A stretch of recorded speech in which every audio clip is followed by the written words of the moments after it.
You all right? I'm fine, and yourself? I'm good, thank you. How's your week been since I saw you last? It's been good. Good. How's all your schoolwork going? It's going good. Yeah. What? Who else do you have today? You have two other ones today, don't you? Before me. Yeah, I had maths, you and had science. Yeah. Yeah. Okay. Do you What's your favourite subject? You probably told me this before. It was English, maths. Do you mean did you say English then? English is your favourite? I was about to say English because it was the start of the lesson. I think English is your favourite, really. I'm gonna let myself believe that now that it's your favourite. No, maths your favourite? Yeah. Oh, I'm sad. You're gonna make me cry. I'm picking. Most people don't like English very much. A lot of people don't. Anyway, right. Tell me what we did last week. Okay, so last week, the extract we were finishing the extract, and I don't think we had enough time to finish it. So we were reading it off, and we didn't have enough time to finish it. Which extract? Remember, like 2 weeks ago, we did work on a mining extract, and then last week, and we were also marking it through. Yeah. We didn't have enough time to finish it and marking it. Yeah. I think we did mark it. Yeah, I think too. Because didn't you do a diary entry last week? Yeah, the diary entry, and we were marking the diary entry. Sorry, I thought you were talking about the questions from the extract still. Sorry, no. Yes, we were marking the diary entry, weren't we? And I gave you some feedback on it, and you started to correct it, and then it was the end of the lesson, wasn't it? So I'm going to upload the work that you did from last time up onto here. I was going to type it all up, so it was on a Word document, but then I thought if I type up on a Word document, I'm just going to upload it on here anyway. So I just thought, I'll just re-upload the one from last week. So let me get that up for you. Students' work.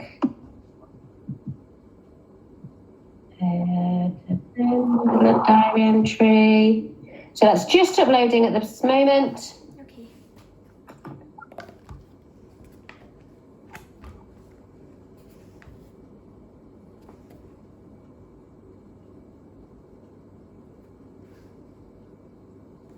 I'm just waiting for it. Being incredibly slow. Like crazy slow. Like it's been uploading since I've said I'm just uploading it, and it's only on 4%. 5%. It's not normally that slow. Hopefully it will speed up in a second and it will be uploaded.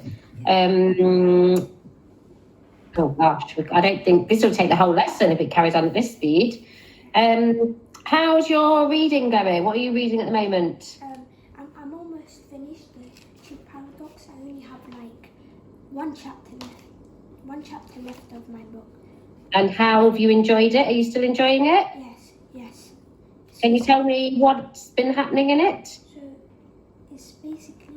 it's a book about a chimp in your mind, and it's when you have thoughts that you get scared about something, and it's about logical thinking, and if you have bad thoughts or something, or you're in your head saying something bad is going to happen, it's not real, and it's in your head.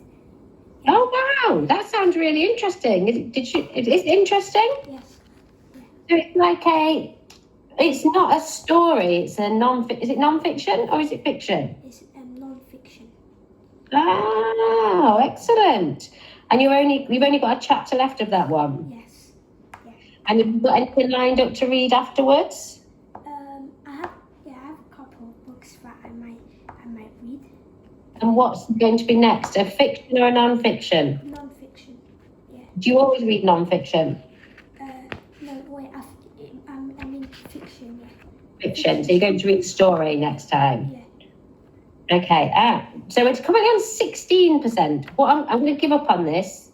I'm going to cancel that, and I'm going to try and upload a different one. Try and upload. It shouldn't be taking this long to upload something. It normally takes. Oh, now it won't let me cancel it. Cancel. Upload. It won't let me cancel it. We're on 19%. That's not very good. I should have done that Word document. It might work better. Why won't you let me cancel? It's not very good at all. Yeah. Cancel. Upload file. Let's see if it would just override it if I just go onto it. Diary entry. Open. Oh. Now it's gone even more bonkers. It's going from 2 to 24%. Why won't you let this upload? Okay, we'll have to just bear with it a second. So, the other thing was going to be uploaded as well that I was going to get you to do, which isn't ideal because we can't upload this one either. Right. I'm going to, whilst this is uploading and see if it ever uploads, I'm going to get you to do a different task. This is to do with something a little bit different. It will help you in your writing when you can do some more writing in a second. We were going to do it today, but now we'll do it in a slightly different order just because that's taken so long to be uploaded. We'll end up using up the whole lesson just to wait for that to upload. Yeah, it's gone bananas. It's now doing all sorts of weird things. So this isn't ideal because I'm going to be copying and pasting something onto the whiteboard, hoping it's going to work. And we'll do a different task, like I say, that I was planning for us to do, but we'll do this one slightly before. So let me copy and paste this Word document now. So, Okay. right. Can you see this that I've just copy and pasted? Yes. So I'm going to just edit it slightly so it's easier to understand because it hasn't copy and pasted very nicely either. So we're going to look, this will help you with when you are using commas in sentences in your work, which is something we have talked about. And hopefully when we've done this, the work will be uploaded. So, have you heard of a fronted adverbial before? No. No? Okay. So a fronted adverbial is, sorry, I was just looking if it was uploaded, but it hasn't. A fronted adverbial is a word, phrase, or clause at the beginning of a sentence that gives more detail about time, place, sorry, that should have a comma between those two, frequency, possibility, or manner of the action in the main clause. We also use a comma after a fronted adverbial to demarcate it from the main clause, so to separate it from the main clause, for example. So your first task, and I'll explain it more in a second, is you're going to look at the sentences underneath, and you're going to decide whether the fronted adverbial adds more detail about time, place, frequency, possibility, or manner of the action. Now, once you've decided which one it is, you will, in the brackets after the sentence, you will put time, place, frequency, possibility, or manner. This will become clearer in a second when we get further along. Then you're going to put a comma in the place that you think it should go in the sentence. So, a fronted adverbial, for a start, can be one word, a phrase, or a clause. You know what is meant by this word clause? Yeah, Yeah. What is a clause? I've heard of it now. So a clause is let me give an example. Baffled by the mathematical problem, the professor felt frustrated. So the clause is the problem that the professor felt frustrated. It gives more detail about what's happening. Yes, yeah, that's what clauses do. So in a sentence, you can have a main clause and a subordinate clause. You heard of those words before? Yes. So a main clause is basically a clause is a part of a sentence. A main clause is a part of a sentence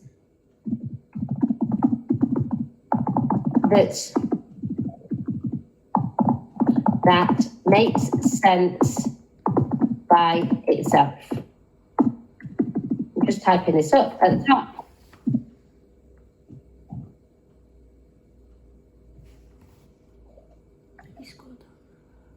Oh, there we go. Part of a sentence that makes sense by itself. A subordinate clause is a part of a sentence that doesn't make sense by itself.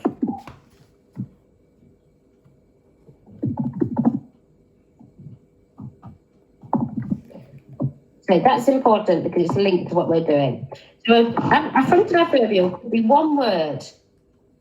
It could be a phrase. So a one word such as suddenly. A phrase such as at the weekend. A clause such as when I get home. And so they're all examples of fronted adverbial. And they're telling you that when something happened, where something happened, how often something happened, the possibility of something happening, or the manner in which something happened. The manner one is a bit confusing, but it basically means how something happened. So it's talking about if you had a sentence that said, happily, the girl skipped in the room, the manner in which she came into the room is happily. That would be a manner. So let's have a look at the example that's just a bit further down on the page. In the storm, the people of the town cleared up the damage. Can you see that one? Yes. Now that is the fronted adverbial all the way up to that comma, after the storm. Okay, yeah. And you can tell it needs a comma in it because it makes you pause when you're saying it. After the storm, the people of the town cleaned up the damage. So you know it needs a comma in it, the pause that you make when you're talking. But that's because it's a fronted adverbial, and that's why you need a pause. That's the real reason why. And this fronted adverbial is telling you when something happened after the storm. So in the brackets here, we've got time because it's telling us that what happened after the storm, when something happened. So your job for the first few sentences, for these 5 sentences, to read the sentence, try to put the comma in the correct place after the fronted adverbial, and then tell me in the brackets whether that fronted adverbial is telling you when something happened, where something happened, how often something happened, so frequency, the possibility of something happening, so maybe we could do this or something, or the manner in which it happened. And I will tell you that each sentence is one of those, so you shouldn't repeat them twice. Okay, so have a look at sentences, see if you can get your commas in, and then